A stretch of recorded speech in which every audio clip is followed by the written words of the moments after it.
జై శ్రీమన్నారాయణ. అందరికీ నమస్కారం. ఈరోజు తిరుప్పావైలోని 29, 30 పాసురాల పూర్తి వివరణ తెలుసుకుందాము. ముందుగా 29వ పాసురం. சித்தும் சிறுகாலே வந்துன்னைச்சேவித்து உன் போத்தாமரை அடியே போத்தும் பொருள் கேளாய் பெத்தம்மே இத்து உண்ணும் குலத்தில் பிறந்து நீ குத்தேவல் எங்களை கொல்லாமல் போகாது இத்தை பறை கொள்வான் அன்று கான் கோவிந்தா எத்தைக்கும் ஏரேர் பிறவிக்கும் உந்தன்னோடு உத்தோமேயாவோம் உனக்கே நாமால் செய்வோம் மத்தை நம் కామంగల్ మాత్తేలోరెంబావాయ్. ఈ 29, 30 పాసురాల్లో ఆండాళమ్మవారు మరి స్వామివారికి సేవలను చేయువాళ్ళము కావలను అని చెప్పి ఆ స్వామిని అడుగుతుందన్నమాట. సకల సేవలు అంటే అన్ని సేవలు కూడా మేమే చేయాలి అంటూ మరి కోరుతుంది. అంతేకాకుండా మరి ఇతర కోరికలన్నింటినీ మా నుండి వెంటనే నశింపజేయి స్వామి, ఇది మేము కోరు పరను ప్రయోజనము అని చెప్పి చెప్తుందన్నమాట. మన ఆండాళ్ళు కృష్ణుని చేరడానికి ముందు 2 సార్లు పరిశుద్ధమై వచ్చామంది.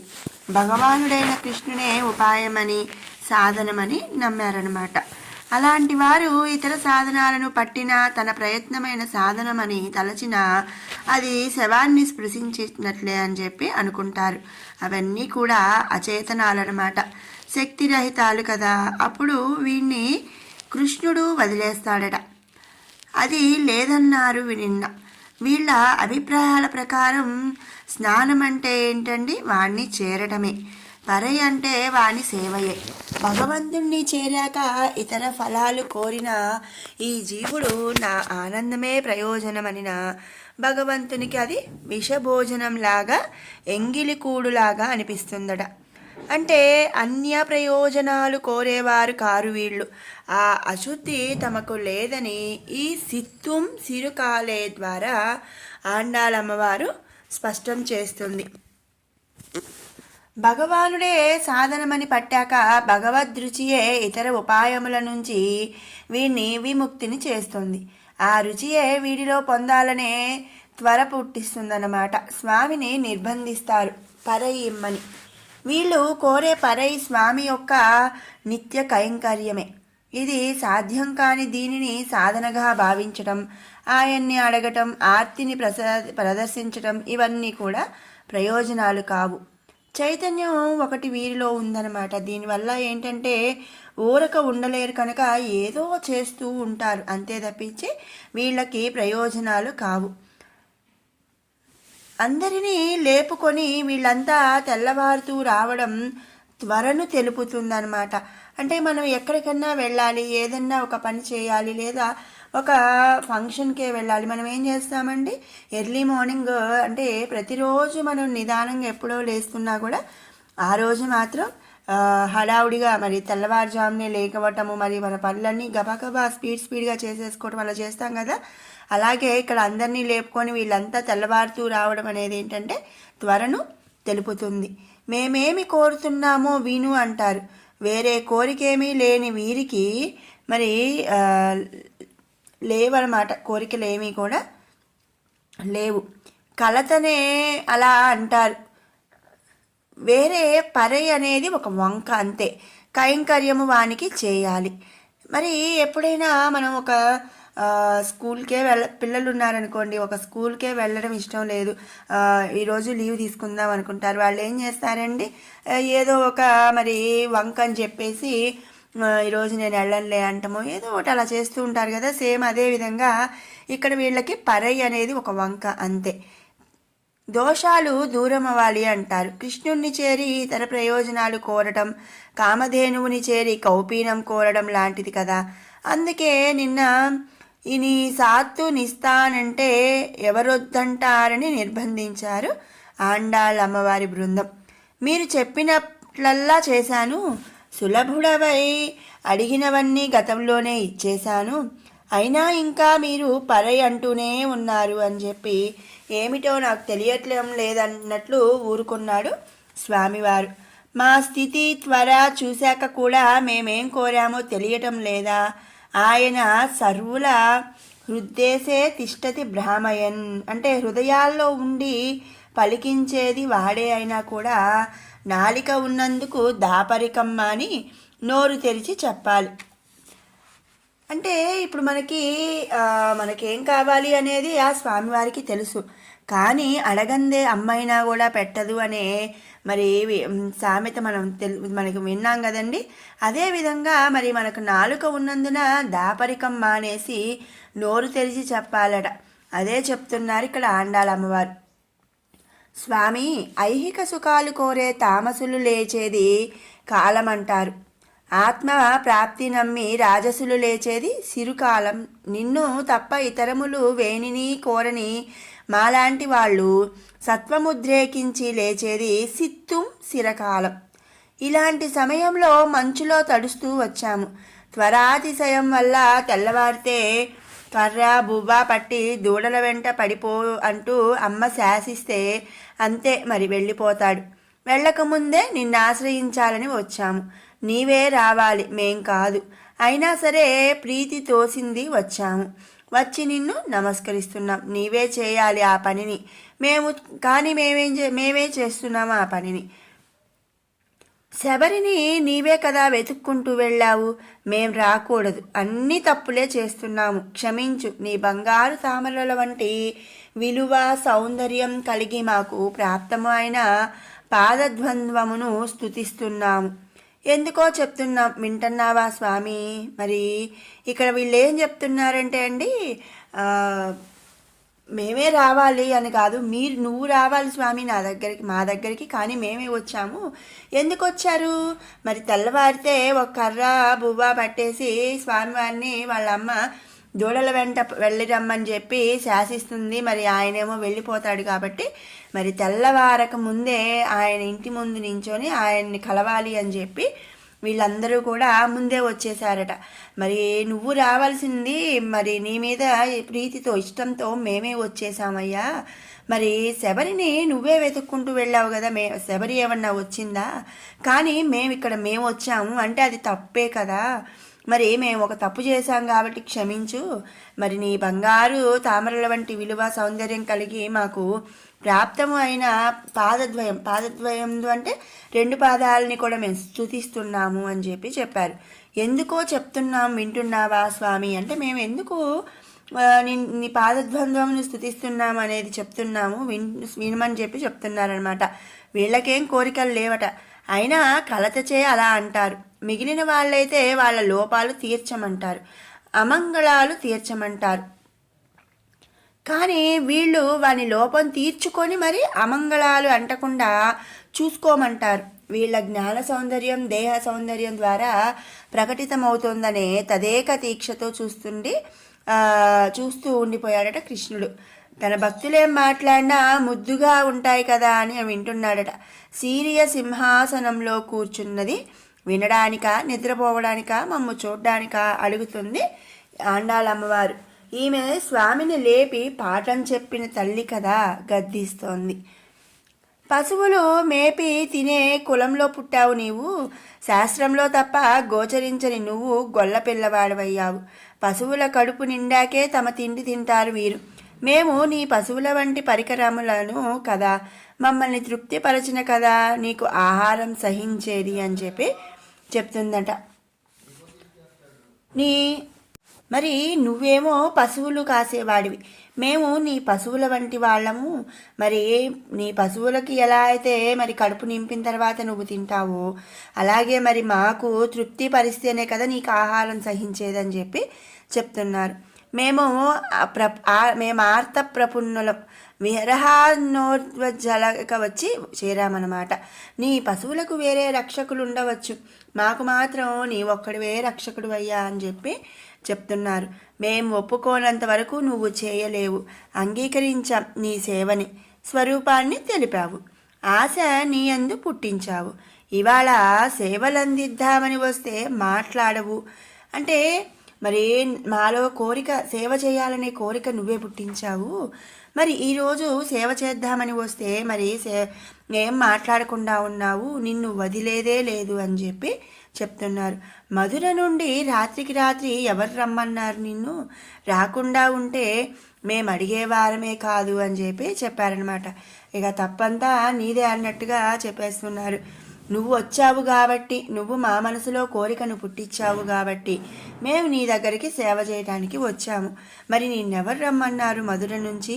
నువ్వు వచ్చావు కాబట్టి మరి మేము సేవ చేయాలనుకున్నాం కాబట్టి మరి సేవ చేద్దామని వస్తేనేమో నువ్వేం మాట్లాడట్లేదు అని చెప్పి నిన్నైతే మేము వదిలిపెట్టేదే లేదని చెప్పి గట్టిగా పట్టేసుకున్నారట.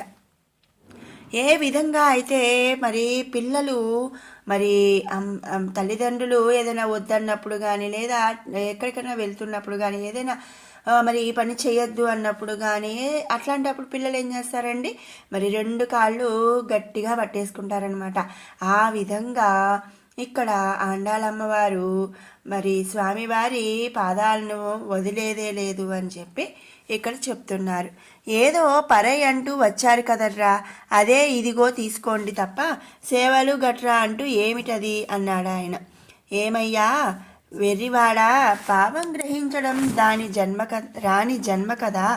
కోపంతో అమ్మ విషంరా అది తినరా అంటుంది. తినమనా అర్థం? విషమనా కాదు, తినద్దనడంతో తాత్పర్యం కాదు. ప్రేయసి ఊరికి వెళుతున్న ప్రియుడితో వెళ్ళు, నేను అక్కడే పుడతానంటుంది. వెళ్ళమని కాదు అర్థం, వెళ్ళవద్దని. అదేం తెలియని అగ్నినిలా ఉన్నావే నువ్వు అన్నారు వీళ్ళు. ఇక్కడ చూడండి, ఇప్పుడు ఏదన్నా మనం ఒక చిన్నపిల్లలు ఉంటారు, అది ఒక ఐస్ క్రీమే తింటుంటారు చలికాలము. మరి చలికాలంలో ఐస్ క్రీమ్ అనేది మంచిది కాదు. అదేమన్నా విషమా అండి? కాదు. అది విషము తినద్దు అన్నప్పుడు అది విషం అని కాదండి తల్లి చెప్పేది. అది ఆరోగ్యానికి మంచిది కాదు, తినకూడదు అని చెప్పి చెప్తుంది. అదేవిధంగా మరి ఇక్కడ మేము ఏదో పరా అంటూ వచ్చాము, అయితే మాత్రం మాకు నువ్వే కావాలి అంటూ వీళ్ళు చెప్పారు. అది కూడా అర్థం కానీ అగ్నిలా ఉన్నావేంటి నువ్వు అని చెప్పి అంటున్నారనమాట. సరేనండి, నేను వరాహ అవతారంలోనూ వామనుడిగానో హయగ్రీవుడిగానో ఉంటే అవి జ్ఞానం ప్రసాదించే అవతారాలు కనుక మీ భావాలన్నీ నాకు తెలిసి ఉండేవి. ఇప్పుడు మీ బంధువునే కదా అన్నాడట. మరి వీల్లేదు అంటోంది ఆండాళ్ళు. ఈ రోజుకి మాత్రమే చాలదు, ఎప్పటికీ 7 జన్మలకి నీవు స్వామిగా మేము నీ సొత్తుగానే ఉండాలి అని చెప్పి ఆండాళమ్మవారు అంటున్నారట. ఎక్కడున్నా సరే, అది ఈ లోకంలోనో ఆ లోకంలోనో, స్వర్గమా నరకమా, అడవా ఊరా అనేది ఏ నిర్బంధమేమీ లేదు. నీ సంబంధం వీడకుండా ఉండాలనేదే నిర్బంధం. మేము నీలో ఒక భాగమై ఉండిపోవాలి అంటూ ఆండాళమ్మవారు చెప్తున్నారు. మరి అంటే ఇప్పుడు ఏ విధంగా అయితే ఇప్పుడు సీతాదేవి ఉందండి, మరి రాజ్యంలో అయినా అడవిలో అయినా నేను నీతోనే ఉంటాను అంటూ మరి శ్రీరాములు వారు అరణ్యవాసం వెళ్తున్నప్పుడు ఎలా అయితే మరి అరణ్యానికి స్వామివారితో వెళ్ళిపోయిందో అదేవిధంగా మరి ఎక్కడైనా ఉండని, నువ్వెక్కడుంటే మేము అక్కడ, అంతే. నువ్వు ఎక్కడున్నావనేది మాకు అనవసరం, ఏ లోకంలో ఉన్నావనేది మాకు అనవసరం, అడవా ఊరా అనేది మాకు అవసరం లేని విషయం. కానీ నీ సంబంధం అనేది వీడకుండా ఉండాలనేదే మా నిర్బంధం అని చెప్పి చెప్పారట. ఫలానా సంబంధం కావాలని లేదు ఆండాళ్ళు, అంచేత అన్ని సంబంధాలు నీతోనే ఉండాలని కోరుతోంది. ఇది అందరు జీవులు కోరవలసిన కోరిక అన్నమాట. ఇది పరమ పురుషార్థం. జ్ఞానం ఉన్నందుకు పరమ ప్రయోజనం. వీళ్ళు కోరిన పరై ఇదే. సరి, ఇంకేం కావాలి అన్నాడట శ్రీకృష్ణ పరమాత్మ. మరి ఆండాలు ఏం చెప్తుందండి, వీటితో పాటుగా నీకు ఒక్కనికే మేమన్ని విధాలా సేవలు చేయాలి. భరతునిలా దూరంగా ఉండి కాదు, లక్ష్మణులా నీతోనే ఉండి సర్వదేశ సర్వకాల సర్వావస్థలయందు సర్వవిధ సేవలను చేయాలి అంటుంది ఆండాళమ్మవారు. అందులో మా స్వార్థం అహంకారం కలుగరాదు సుమా. మరి ఇప్పుడు స్వామివారికి మరి అన్ని సేవలు మరి వీళ్ళే చేస్తున్నారు అంటే అంత గొప్ప, అంటే అంత భగవంతుడికి సేవ చేస్తున్నాము, మరి మేమే చేస్తున్నాము అన్నప్పుడు కించిత్ స్వార్థం అహంకారం కలుగుతుంది కదండి.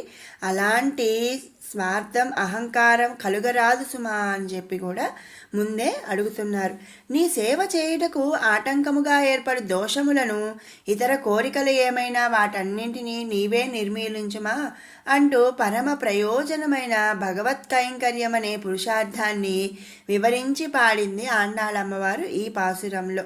మరి తెలుసుకున్నాం కదండి 29వ పాసురం యొక్క భావము. ఇప్పుడు 30 పాసురం యొక్క భావము కూడా ఇప్పుడు తెలుసుకుందాము. வங்கக்கடல் கடைந்த மாதவனை கேசவனை திங்கள் திருமுகத்து சேயுள்ளாயார் சென்றிறங்கி அங்கப்பறை கொண்ட வார்த்தை அணிப்புதுவை பைங்கமலத்தண்டேரியல் பட்டர் பிரான் கோதை சொன்னா செங்கத்த மில்லிங் மாலை 30 தப்பாமே இங்கப்பரி சுரைப்பார் 2 மால்வரை தோல் செங்கன் திருமுகத்து செல்வத் திருமாலால் ఎంగుం తిరువరుల్ పెత్తు ఇన్బురువ రెంబావాయ్. ఈ పాసురంలో గోదా అమ్మవారు మరి తాను రాసిన తిరుప్పావై 30 పాసురముల గురించి చెప్పబడిందనమాట. 30 పాటలున్న తిరుప్పావై ఆధ్యాత్మిక వాంగ్మయానికే శిరోభూషణం, ఓ దివ్యమైన ప్రబంధరాజము, సకల వేదాలకి కూడా బీజం అన్నమాట. ఇది నేర్వని వారికి జీవితంలో ఓ లోటు ఉండనే ఉంటుందని, భూమి అట్టి వారిని మోయిట బరువు చేయటని విఘ్నులందరూ భావించారనమాట. ఈ ధనుర్మాసం నెల రోజులు కూడా తిరుపతిలో కూడా ప్రతి విష్ణువాలయంలో ఈ తిరుప్పావైని చదవటం ఆనవాయితీగా వస్తుంది. గోదాదేవి తాను దాల్చి విడిచిన మాలలను 2 రకాలుగా స్వామివారికి అర్పించింది. ఒకటేంటంటే పుష్పమాల. మాల ఉచ్చిష్టముగా అందిస్తే అదే కావాలని తీసుకున్నాడు పెరుమాళ్ళు. మనందరికీ తెలుసు కదండి. మరి గోదా అమ్మవారు మరి స్వామివారికి పూలమాల గుచ్చిన తరువాత ఆ పూలమాలను తాను ధరించి బావిలో ఉన్న నీటిలో తన సౌందర్యాన్ని చూసుకొని ఆ తర్వాత దాన్ని మళ్ళీ పెరుమాళ్ళకి పంపించేదట. ఒకరోజు మరి గోదాదేవి తండ్రి గారికి ఆ పూలమాలలో ఒక ఎంట్రుక కనిపించింది. ఆయనకి నిద్ర పట్టలేదట. ఏం చేయాలి, మరి తప్పు జరిగిపోయిందే అని చెప్పి మరి బాధపడ్డాడంట. ఏవేవో మరి పరిహారాలు చేయాలి అని చెప్పి చేశాడట. ఒకరోజు ఇలా ఉండగా ఒకరోజు శ్రీరంగనాథుడు మరి ఆయనకి కళ్ళలో కనిపించి, నాకు ఆ గోదా ధరించి ఇచ్చిన మాల మాత్రమే కావాలి, నాకు అది నచ్చింది అని చెప్పి చెప్పటం. ఇక అక్కడి నుంచి ఆ తల్లి ధరించిన ఆ పుష్పమాల మళ్ళీ తీసుకువెళ్ళి పెరుమాళ్ళకి సమర్పించడం అనేది జరుగుతూ వచ్చింది. రెండవది పాసురముల మాలికట. తాను అనుభవించినవన్నీ స్మరించి అవే పాటలుగా పాడింది. అదే మనం ఈరోజు పాడుకుంటున్న తిరుప్పావై. ఇది ఆమె ముఖోచ్చిష్టమే. ఆ పాటలను స్వీకరించి అవి నిజమేనని నిరూపించడానికే మానవ కన్యగా ఉన్న గోదాదేవిని అర్చా విగ్రహంలో శ్రీరంగనాథునిగా శ్రీరంగ క్షేత్రంలో వివాహమాడి తనలో చేర్చుకున్నాడు ఆ స్వామివారు. అందుకనే ఆమె పాటలలో ఎక్కడా అతిశయోక్తులు, అర్థవాదాలు కానీ వ్యర్థవర్ణలు కానీ ఉండవు. జాగ్రత్తగా అర్థం చేసుకొని విశ్వసించాలి. ఈ చివరి పాసురంలో ప్రబంధాన్ని కంఠస్థం చేసిన వారికి కలిగే ఫలితాన్ని వివరిస్తుంది ఆండాళమ్మవారు. వ్రతాన్ని ఆచరిస్తే కలిగే ఫలితాన్ని 3వ పాసురంలోనే మనకు ఆండాళమ్మవారు వివరించేసింది. ఇక ఇప్పుడు ఈ ప్రబంధాన్ని నేర్చుకున్న వారికి అంత మాత్రం చేతనే కలిగే ఫలితం చెప్తుందన్నమాట. గోపికలు శ్రీకృష్ణ సమాగమానికై వ్రతం చేశారు, ఫలితం పొందారు. ఆండాళ్ళు కూడా శ్రీరంగని చేరటానికి ఆ వ్రతాన్ని అనుకరించింది. ఫలితాన్ని గోపికల కంటే గొప్పగా పొందింది ఆండాళమ్మవారు. మనకి ఈనాడు అన్ని శ్రమలు అక్కర్లేదనమాట. అన్నీ అంటే మరి ఆ తల్లి తిరుప్పావై రాయటానికి అవన్నీ కూడా చాలా కష్టపడింది. అన్ని శ్రమలు మనకి ఈ రోజుల్లో అక్కర్లేదు. ఇవి చదువుకుంటే చాలునట. వారు పొందిన దానికంటే కూడా గొప్ప ఫలితాన్ని పొందగలమని ఆండాళ్ళ తల్లి వివరిస్తుంది. ఎలాగైతే మరి మన తల్లిదండ్రులు కానీ మన తాత ముత్తాతలు ముందుగా చిన్న విషయం దగ్గర నుంచి మొదలు పెట్టుంటారు. ఈరోజు వాళ్ళు ఒక మంచి పొజిషన్లో ఉన్నప్పుడు మనం ఆ పొజిషన్లో నుంచే మనం ఇంకా ఎదుగుతాం. కానీ మరి మొదటి నుంచి ఫస్ట్ మెట్టు నుంచి ఎదగాలని ఎలా అయితే ఉండదో అదేవిధంగా మనందరి కోసం ఆ ఆండాళమ్మవారు ఈ తిరుప్పావైని మనకు గొప్ప వరంగా ప్రసాదించిందనమాట. ఈరోజు మనం అంత శ్రమ లేకుండా చక్కగా ఈ తిరుప్పావైని ప్రతిరోజు ఒక్కొక్క పాసురంగా మనం చదువుకుంటూ ఈ ధనుర్మాసం మనం తిరుప్పావైని చదివితే చాలు మరి గొప్ప ఫలితాన్ని పొందగలమని ఆండాళ్ తల్లి వివరిస్తుంది. ఇది పాడినది శ్రీకృష్ణుని గురించి. ఆయన ఒకనాడు తన నుండి దూరమై సాగరంలో దాగిన లక్ష్మిని పొందుటకై చేసిన గొప్ప ప్రయత్నమే క్షీరసాగర మథనం. ఆనాడు కొండ కింద కూర్మంగా ఒక రూపం, ఆ కొండ పిండి కాకుండా కొండలో కూడా మరో రూపం, నీరసం రాకుండా దేవతలలో అసురలలో తలో రూపం, త్రాటిగా చుట్టిన వాసుకి తలలో ఒకటి, తోకలో ఒక రూపం, నిలపిన మందరం పడిపోకుండా ఆకాశంలో మరో రూపం, ఇలా ఎన్నో రూపాలు ఎత్తి దేవతలకు కావలసిన అమృతం వాళ్ళకిచ్చాడంట. తనకు కావలసిన లక్ష్మీదేవిని తాను పొంది మాధవుడైనాడట. మాధవ అంటే లక్ష్మీనాథుడని అర్థం. ఆనాడు సాగరం చిలుకుతూ ఉంటే ఆయన యొక్క ప్రశస్తమైన నీలకుంతలములెంత చెదిరిపోయాయో కదా. సుకుమార కేశ సంపద అంతా అలా ఎగురుతుంటే ఆయన అందం ఇనుమడించింది. దర్శించిన వారెవరూ అయ్యో ఏమి దృష్టి తగులుతుందో అని విచారించిన వారు లేరట. సాగరాన్ని మదించేటప్పుడు వ్యాస భగవానుడికి కనపడని అద్భుతం ఒకటి మన ఆండాల్కి కల్పించిందట. అది ఏంటి అంటే ఆ సాగర జలాల్లో ఇటు అటు తిరిగాడే కర్ర పడవలు కూడా ఉన్నాయి. అందులోని వారికే ఇబ్బంది కలుగునట్లు స్వామి సాగరాన్ని చిలికాడంట. మరి చూడండి, ఇక్కడ కావలసిన వాటి కోసం అమృతం కోసం లక్ష్మీదేవి కోసం సాగరాన్ని చిలుకుతూ మరి అటువైపుగా సాగరంలో ఉన్న పడవల్లో ఉన్న వాళ్ళకి ఇబ్బంది కలగకుండా చూసుకుంటూ స్వామి సాగరాన్ని చిలికాడట. ఆ సాగరమే ఈ సంసారం, అందులోని పడవలే ఈ శరీరాలు. అందులో ఉన్నవాళ్ళు స్వామికి మంగళం పాడి వచ్చిన ఋషులట. వారికి శ్రమలను తీర్చాడు మన స్వామి. ఈ సంసారంలో స్వామి గుణాలను అనుభవిస్తూ మంగళం పాడగోరిన భక్తులకు ఈ సాగరపు అలల తాకిడి లేకుండానే స్వామి కాపాడుతాడట. అమ్మతో కలిసి వారిని రక్షిస్తాడట. ఆనాటి ఆ ప్రయత్నము ఈనాడు తమ వైముఖ్యాన్ని తగ్గించి గోప పెద్దలను ఒప్పించి తన వైపు తిప్పుకోవడానికి శ్రీకృష్ణుడు తనే చేసుకున్నాడు. ఇక్కడ చూడండి, మరి ఆ రోజు సాగరాన్ని మరి మధించడం అనేది చాలా పెద్ద పని. అంత కష్టం అనేది లేకుండా, అంత ప్రయత్నం అనేది లేకుండా ఈనాడు ఏం చేశాడండి, గోప పెద్దలను ఒప్పించి తన వైపు తిప్పుకోవడానికి శ్రీకృష్ణుడు తనే చేసుకున్నాడట. ఇక్కడ శ్రీకృష్ణుడి మరి వాళ్ళ ప్రయత్నాన్ని అంటే వాళ్ళని ఒప్పించాడు. దానికి అడ్డుగా ఉన్న తమ దురభిమానాన్ని కేసి అనే అసురుణ్ణి సంహరించినట్లు తొలగించేశాడట. కేశవుడైనాడు, కేసిని వధించిన వాడని అర్థం.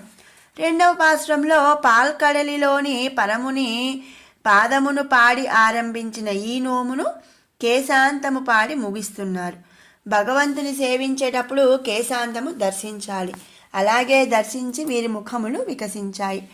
హృదయంలోని విరహతాపము తీరి చల్లని చంద్రకాంతులీను ముఖ సౌందర్యమును వచ్చింది. అదే గొప్ప ఆభరణంలా ఉంది మన వారందరికీ కూడా. ఈ అందం చెదరకుండానే స్వామిని చేరాలనే త్వరతో వెళ్ళి శ్రీకృష్ణుని చేరిరి. మంగళాశాసనం చేసి తాము కోరిన పరై పురుషార్థాన్ని కూడా పొందారు ఆండాళమ్మవారు. మొదట రేపల్లెలో వ్రతం చేసి కృష్ణ ప్రాప్తి అనే ఫలం పొందారు గోపికలు. ఆ విధానాన్ని పాడింది మన ఆండాళమ్మవారు. ఆమె విష్ణు చిత్తుల వారి కుమార్తె, మనందరికీ తెలిసిన విషయమే. వీరు శ్రీ విల్లిపుత్తూరు నివాసులు అనమాట. ఆ విల్లిపుత్తూరు భూమండలానికి అలంకారమనదగిన కేంద్రం. కారణం ఏంటండి అంటే ప్రపంచానికే ఆధారుడైన పరమాత్మ విష్ణు చిత్తుల వారి హృదయంలోనే ఉన్నాడట. ఆ పరమాత్మలోంచే కదా విశ్వపద్మ కోసం పుట్టి అందులోంచి చతుర్ముఖుడు వచ్చాడు. అందుకనే ఈ విల్లిపుత్తూరు అనేది అలంకారం తగిన కేంద్రం మన భూమండలానికి. ఆయన్నే హృదయంలో కలవారు శ్రీ విష్ణు చిత్తులు. ఆ ఒక్కనికే కాదు, ఆయన వివిధ అవతారాల చేష్టలను పద్మబీజాల మాలికగా ధరించిన వారు వీరనమాట. భగవంతుణ్ణి తన స్వాధీనంలో కల సదాచారుల సంబంధంతోనే ఆండాள் చెప్పుకుంటోంది తనను గురించి. వారికి చెందిన గోద అంటే మనకు ఒక ఆదరము ఏర్పడుతుంది కదా. ఆమె చెప్పిందే ఈ 30 పాటల తిరుప్పావైగా ప్రసిద్ధిగాంచింది. ఈ పాసురాలు ఒంటరిగా పాడటం కంటే కూడా అందరూ కలిసి పాడవలసినవన్నమాట. సామూహికంగా ఈ ధనుర్మాస వ్రతాన్ని ఆచరిస్తారు. మరి దానికి అనుగుణంగా అంటే దానికి నిదర్శనంగానే ఈ తిరుప్పావైలో 6వ పాసురం నుంచి 16వ పాసురం వరకు కూడా 15వ పాసురం వరకు కూడా ఆండాళ్ అమ్మవారు ఏం చేస్తుందండి, ఒక్కొక్క రోజు ఒక్కొక్క గోపికను నిద్రలేపుకుంటూ వెళ్ళినట్లుగా మనకి పాసురాలను అందించింది. అంటే మనకి ఇక్కడ ఏంటంటే ఇది ఎవరికి వాళ్ళు ఇంట్లో చేసుకునే దానికన్నా కూడా ఒక గోష్ఠిగా, ఒక బృందంగా, మరి అందరూ కలిసి సామూహికంగా చేసుకుంటేనే ఎంతో మరి బాగుంటుంది. అలాగే ఎందరుంటే అంత తృప్తి అంట, ఎంత ఎక్కువ మంది ఉంటే అంత తృప్తి కలుగుతుందంట. అంత ఆనందాన్ని ఇచ్చే ద్రావిడ మాలికలి తిరుప్పావయ్యట. భూదేవి గోదా అయినట్లే ఉపనిషత్తులు ద్రావిడ గీతికలయ్యాయి. వీటిని ఇక్కడ ఈ విధంగా అనుసంధించండి చాలు అంటూ ఎంతో ఉదారంగా ఆండాళ్ పాడి శ్రీరంగనిచే ఆమోదముద్ర వేయించింది. ఇక ఆయన కూడా కాదనలేడట. మరి అమ్మ చెప్పిన తర్వాత పిల్లలకి ఏదైనా కావాలనుకోండి, అమ్మ ఒకసారి పర్లేదండి, ఫోన్లేండి, పిల్లవాడికి అది ఇవ్వండి, అది అంటే కనిపెట్టండి, ఇది ఇవ్వండి, ఇది ఇప్పించండి, అది పెట్టించండి అన్నప్పుడు ఇంకా తండ్రి ఇక ఏమీ అనలేడట. కాదు అని చెప్పి అనలేడట తండ్రి. ఇక్కడ అంటే శ్రీవిల్లిపుత్తూరులో ఆండాళ్ ఆచరించిన విధానాన్ని తలువండి అన్నట్లుంది కదా. అదంతా మనం తలువగలమా? తలువలేం. ఇంకా కిందకు వద్దాం. అక్కడ జరిగిన దానిని మన ఇళ్లలోనే కూర్చొని తలుచుకుంటే చాలునట. ఆ మాత్రం చేసేవారందరికీ కూడా ఎంతో లాభం కలుగుతుంది అని ఆండాళ్ అమ్మవారు చెబుతోంది.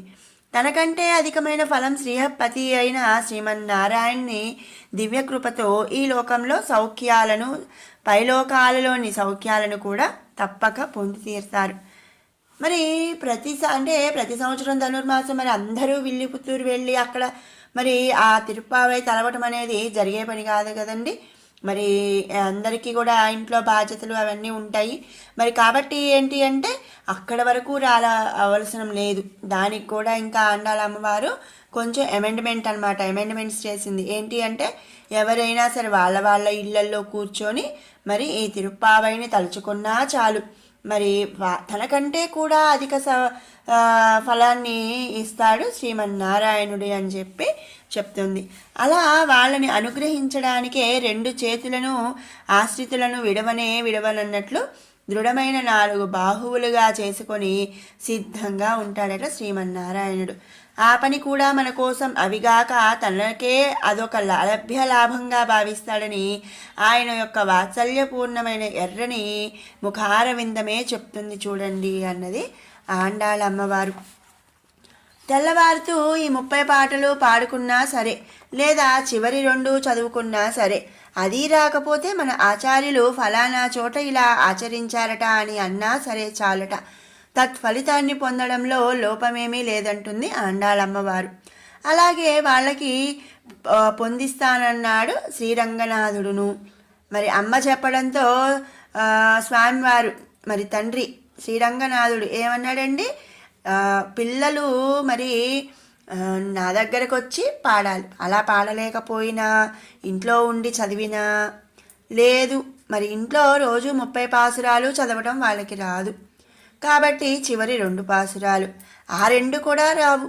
స్వామివారు ఆచార్యులు వారు ఫలానా చోట ఫలానా విధంగా ఆ రోజు ఆ తల్లి అలా చేసిందట అని తలుచుకున్నా చాలట, వాళ్ళకి మరి